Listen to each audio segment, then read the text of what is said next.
What's happening, boys and girls? It's Jay Tate, publisher / Commodore at auburnsports.com, and thank you for clicking on another video of ours. Today's Quick Quotes is brought to you by auburnsports.com. Hey, who else?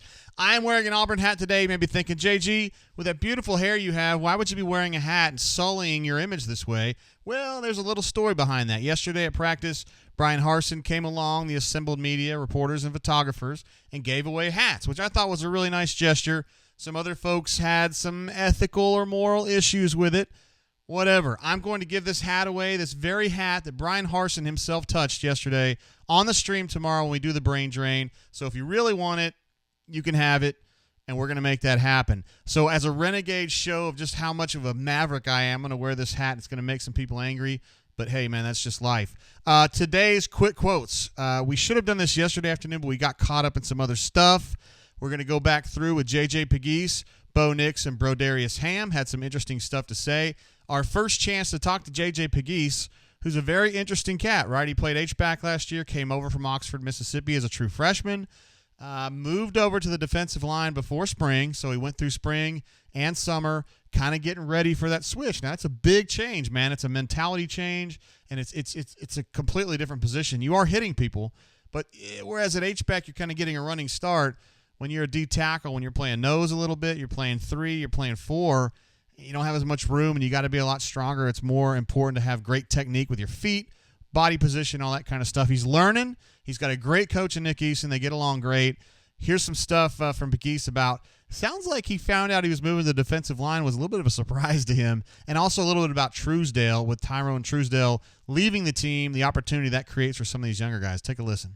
Me going into my freshman year, I knew that I was getting recruited at tight end, D-line, and all that, and once I got to Auburn, I knew that I could do both, like just really preparing myself for both, knowing if I get overweight or just like not a tight end standard or whatever. But I'm loving the D-line right now.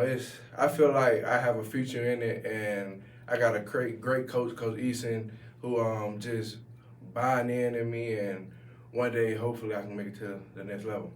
When I first found out, it was shocking, but kind of like I already knew it was finna happen.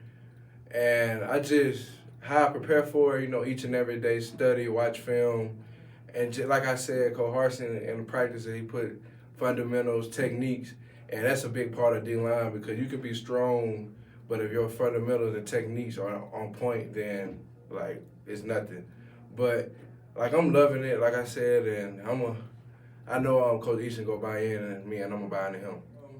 His message was just simple, like, one left, it's another opportunity, and we all love Tyrone, but I feel like we have a whole bunch of young people that really going to step up for us and be big in a role, and even me being new to the D-line, I feel like I can step up and take advantage of my opportunity, which was given, and that's all he was saying, just take advantage of the opportunity. All right, some good stuff there from J.J. Pegues about playing defensive line and kind of the transition over there. As I mentioned before, we went to the clip. He's getting along great with Nick Eason, and Nick Eason is really getting along with him well.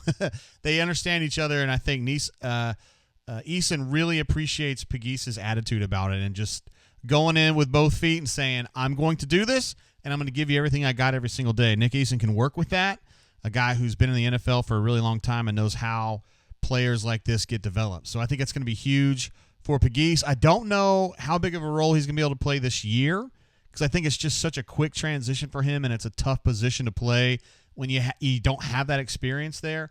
But I think he has a great physical ability. I think he's a tremendous athlete for a kid his size, and I love his gumption about the whole thing. So to me, he's probably going to be a guy that maybe gets 10 snaps a game or something like that. But you never know. With a physical freak like him, you just never know. Moving on a little bit now to NIx, the Bojangles and Milo's spokesman, I should say. NIx can be a dry interview sometimes, and I think he was on this day as well. But he had a few interesting things to say, talking about Demetrius Robertson, the new wideout, the transfer from Georgia, who's I think 3 days in now or 2 days in at practice. A little bit late getting here just because he had to graduate at Georgia, but he's good now. Bo just talking about that and the situation they have at wide receiver. Not a lot of known quantities over there, but Bo will certainly will be the last guy to tell you anything like that. He likes them. He works them every single day, and it sounds like he's pretty pumped about what Robertson can bring to the team. Also talked to him a little bit about just kind of the offense in general and what they can do this season and where they can go this season, and the quarterback room just kind of has a lot of options. I mean, Grant Loy's there. TJ Finley has come in from LSU, and, of course, Demetrius Davis coming in from Houston. Bo talks a little bit about that. Take a listen. Yeah, he's done a good job of learning what to do so far. We've been able to put him in some situations, and he's known what to do. He hadn't just been out there running around not knowing what to do. So that's been important. That's been encouraging. But he's also just a fast guy with some great experience, and so he knows some defenses. He knows different coverages. He's a smart football player, and I've been able to learn that because he's come in and he's put in effort to learn the playbook, and he's already kind of been able to jump in there with us and move, even though he's been behind on some of the acclimation stuff, and he hasn't been able to go full speed because he's still, like you said, transitioning from there to here.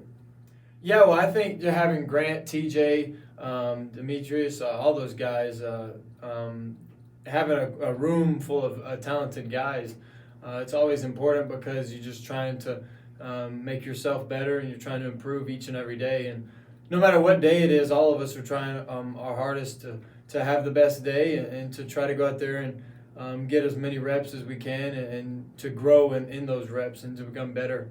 But I feel like as a group, we've all done a good job of challenging each other. And like you said, it's just competition does bring out the best in me specifically. And I feel like that I've always been at my best when I'm competing. I like that line about being at his best when he's competing. That's good. I mean, that's the kind of stuff you want to hear from someone who can be the quarterback at Auburn. And I don't ever think that, like, his problem was a lack of leadership ability. I think for him, it was just kind of weird mechanics, anxiety over the rush coming at him, and then I think he gets frustrated and down at himself. I talked about this during the Brain Drain last week about Walker Kessler, who's a basketball player at Auburn. He just gets so mad at himself when he makes a mistake that I think it's hard sometimes for him to disengage from that and move on. I think with Bo, it's a little bit of that as well. So it's good to see him talking like that, thinking like that, and feeling like the competition, specifically from TJ Finley at this point, but later on down the road it could be Demetrius Davis as well, is a good thing for him. That's the right way to look at it, and I think that's a good thing for him. Moving on to Brodarious Hamm. We like to call him Bro Ham. He's a man of few words. Definitely a sharp character, but doesn't necessarily say a lot with reporters. Talking to him on this day, mostly talking about him and Brandon Council working together. Bro Ham has been working a lot at right tackle. I see him as kind of a guard by trade, but as you know, Auburn's a little bit low on useful tackles at this point. So Bro Ham's been playing outside a little bit more, and Brandon Council's kind of been working at right guard. Those two guys have been playing together for a while now since Council came over from Akron a few years ago, and Bro was talking about that a little bit. Also asked about some of the young guys coming up and had some nice things to say about Jalil Irvin, who we haven't heard of too much about. He's been working at left guard, center, and right guard, but I think for the most part right now he's probably Council's backup at right guard. But Bro Ham had some nice things to say about him. Take a listen. Oh, yes, right now I'm playing a lot more right tackle, mixing a little guard here and there. And me and Brandon we try to come to practice every day, ready to work, ready to learn. Like I said, both of us have a lot to fix in our games, and like I say, nothing is perfect. You got to come out there every day ready to work, and yeah. Yes, sir. To me, personally, I feel like Jalil Irvin has took a big step this camp. Just knowing the ins and outs, going from center to guard, just stepping up real good. Tate Johnson, he's stepping up too. Trying to take on a bigger role and help the team and where we need help at. Just Jalil comes, his mindset every day, comes to work, ready to work, doesn't complain, and he takes reps. Like I said, both positions. So like I said, his mindset alone, and he does the little things right. So I feel like that's going to help him a lot. All right, some good stuff there from Brodarious Hamm. Again, playing mostly right tackle at this point, and at this point, I would be surprised if that's not where we saw him in the Akron game. They're trying to put together their best 5.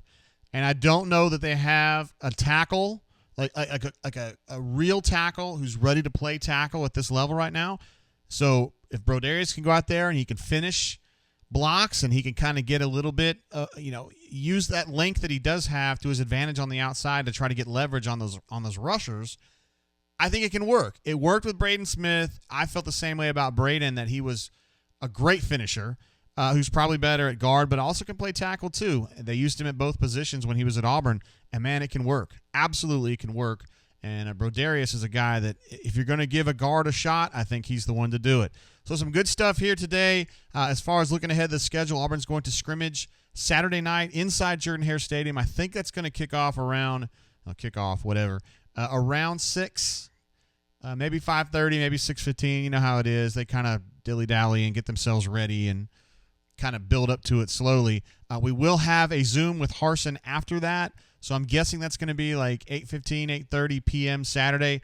We will be live on the Brain Drain, but we will get a report from Brian Stoltz immediately after the Zoom concludes and kind of get some information about what went down in the scrimmage.